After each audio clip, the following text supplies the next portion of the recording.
بسم الله الرحمن الرحیم. د موبایل متعلق د مسایلو سلسله شروع ده. دا تقریبا 19 نمبر مسله ده چې موږ حلوو.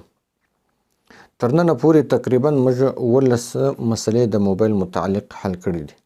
ځکه چې موږ د موبایل متعلق بحث شروع کړی دی، دا باب موږ شروع کړی دی، نو چې تر څو پورې دا باب نه وي مکمل شوی تر هغو پورې موږ نورې مسلې نه بیانو.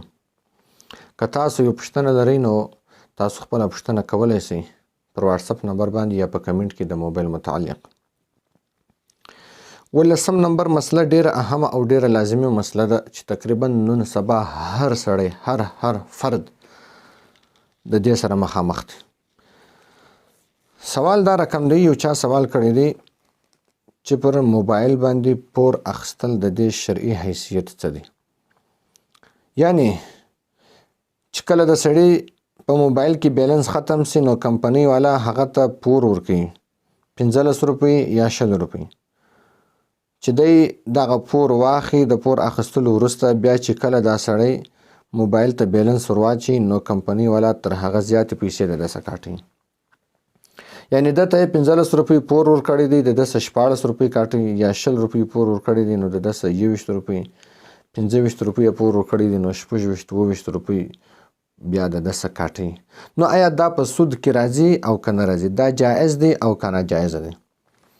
او که چیرې یو سړی پر موبایل باندې پور اخیستی وي، که چیرې دا ناجایز وي، دا په سود کې راځي، نو بیا د دې حل څه دی؟ د دې کفاره به څه شوي؟ یعنی یو سړی په دغه کې مبتلا دی، نو اوس به دی د دې څخه څنګه ځان خلاصوي؟ د دې حل څه شته؟ د دې کفاره څه شته؟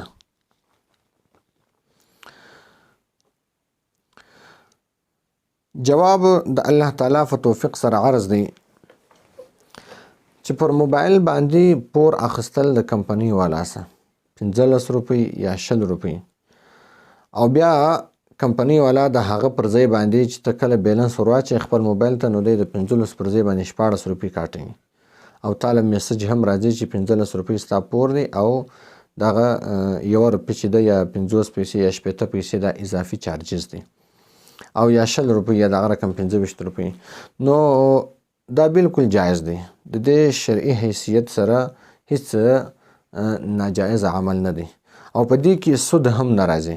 په دې کې د سود شک و شبه هم بالکل نشته.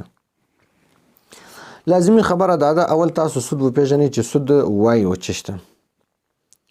د نبي علیه السلام حدیث دی، صحیح بخاري کې دا حدیث ذکر شوی دی. نبي علیه السلام فرمایي، دغه حدیث کې نبی علیه السلام د سود متعلق احکام ذکر کړي دي، احکام بیان کړي دي. نبی علیه السلام فرمایي لا تبيع الذهب بالذهب، یعنی سونه د سونې په مقابله کې خرڅول دا جایز نه دي. یعنی تاسو یې مه خرڅوئ الا سواء بسواء، مگر برابر سرابر خرڅول بیا صحیح دي، خرڅول یې جایز دي. یعنی که د سونه د سونې په مقابله کې خرڅوله، تا سونه ورکوله هغه هم سونه درکوله، نو برابر سرابر جایز دی، زیادتی جایز نه ده. چې ته 1 توله سونه ورکوې د 1.5 توله سونه درکوي، ته 1 ورکوې د 2 تولې سونه درکوي. اگر چې که فرق کې وي، یو کمزوري وي او ښه والا وي، لیکن زیاتو کمه باندې نه شي خرڅولی. د دې بیا نورې طریقې شته که چیرې ته هغه سره سودا کوې، او جایزه طریقې شته. او دغه رقم نبي علیه السلام فرمایي والفضة بالفضة الا سواء بسواء، یعنی چاندی د چاندی په مقابله کې خرڅول دا هم جایز نه دي، مگر برابر سرابر. یعنی ته هم چاندی ورکوې، هغه سړی هم چاندی درکوي، نو بیا برابر سرابر جایز دي. چې 1 توله چاندی ستا د خوا وي، 1 توله د هغه د خوا وي، 15 تولې ستا د خوا وي، 15 تولې د هغه د خوا وي، نو بیا جایز دی. که زیادتي کې راغله دا سود دی، دا مطلقاً حرام دی، او سود د الله تعالی سره اعلان جنگ دی. که څه هم شو بد فرق کې وي، بیا هم نه دی صحیح. ګورې دا خبره واورئ، که یو خواته چاندي کمزوري بل خواته شوي، بیا هم زیادتي جایز نه ده. او دغه رقم ته یو چاته پیسې ورکوې، ته 1000 روپۍ ورکوې، د هغې خوا څه 1500 روپۍ. اکثره خلک نن سبا دا نوي نوټونه دا رقم اخلي، دی 1000 روپۍ ورکړي، هغه 1300 روپۍ ورکړي، 1000 روپۍ نوي نوټونه، هغه 1300 زاړه ورکړي. دا مطلقاً حرام دی، ناجایزه کار دی.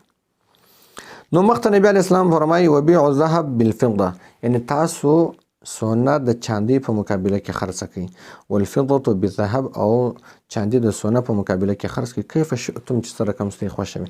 یعنې که بیا په هغه کې زیادتي کوئ نو زیادتي هم جایز ده.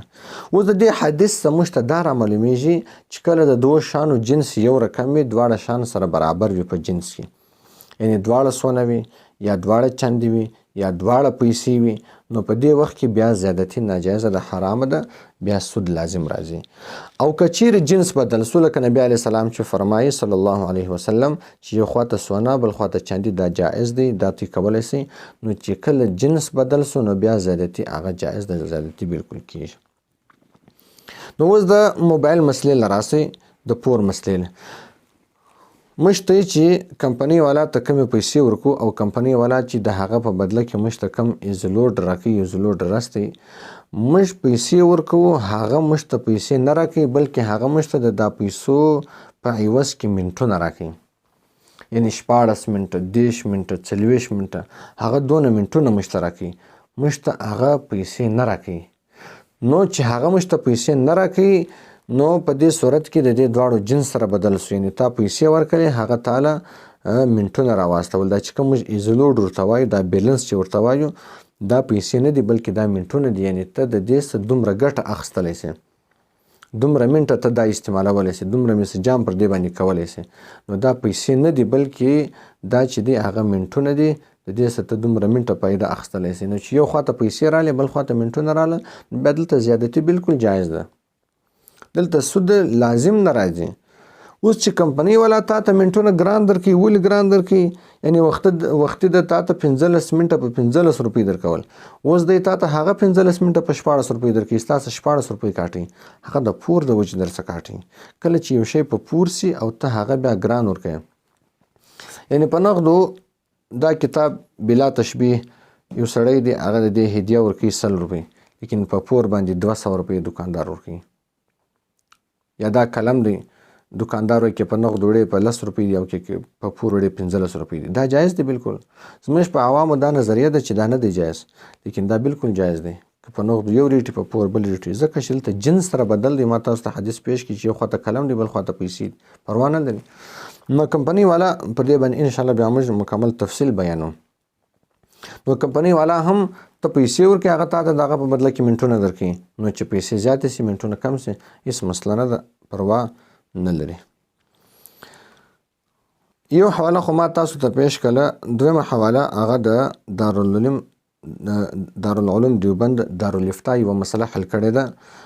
مسلې نمبر دی 22,015، یعنې 22,015 مسله ده چې دارالعلوم دیوبند دارالافتاء هغه دا مسله حل کړې ده. هغه مسله دا رقم ده، د هغو څخه دا پوښتنه شوې ده چې پر موبایل باندې پور اخیستل دا څنګه دی، آیا دا سود لازم راځي او که نه راځي؟ نو دارالعلوم دیوبند والا دغه جواب ورکړی دی چې به پر دې باندې هیڅ سود نه راځي، دا بالکل جایز عمل دی. نو ګورئ دوې حوالې ما تاسو ته پیش کړلې، یو مې د دارالعلوم دیوبند دارالافتاء حواله پیش کړله، بل مې د حدیث حواله تاسو ته پیش کړله. بیا په دې حدیث کې چې دی هغه ډېر تفصیل دی، د سود دپاره شرایط څه دي او د دې به جنس به یو رقم وي، وزن او کیل به یو رقم وي، نور ډېر په دې کې تفصیلات یو څه زیات دي. نو هغه دغه وخت نه دی، بیا انشاءالله چې د سود مسلې مو شروع کړو بیا به پر هغه باندې د دې تفصیل بیانوو انشاءالله تعالی.